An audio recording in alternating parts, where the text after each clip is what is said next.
The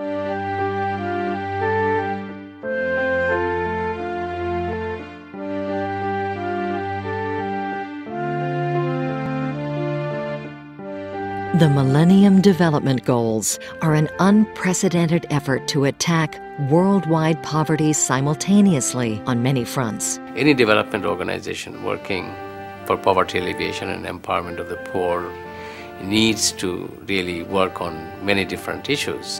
BRAC, formerly the Bangladesh Rural Advancement Committee, founded by Fazl Hassan Abid, has employed a multi-pronged strategy to attack poverty on a national level. BRAC's work has helped Bangladesh make significant strides. In 1974-75, Bangladesh's fertility per woman was 6.5, and now nationally it's about 3.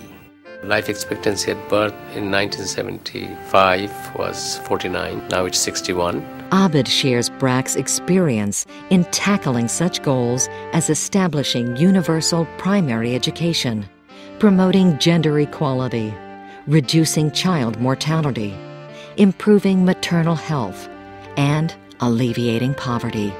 He offers a valuable roadmap to all those engaged in the struggle to reach these critically important goals.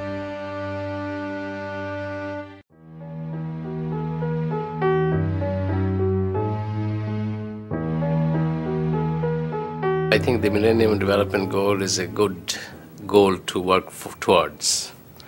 Most of the goals or targets set is achievable, I think.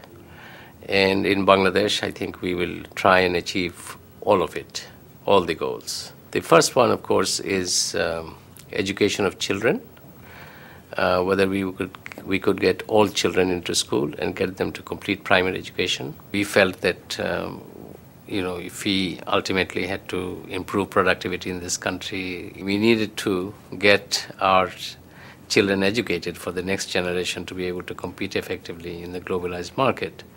We have one group, which is 8 to 10. We take them into primary schools and provide them 4 years of education, which covers 5 years of primary schooling.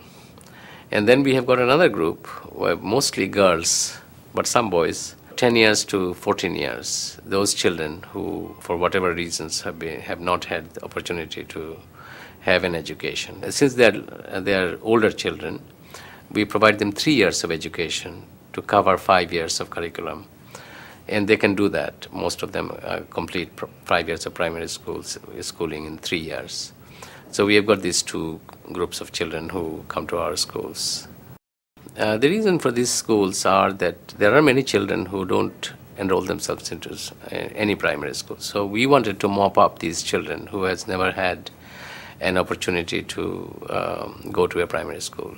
So that was one. And secondly, we also found there's a large number of children who went into a primary school, enrolled themselves, but then dropped out without any meaningful learning.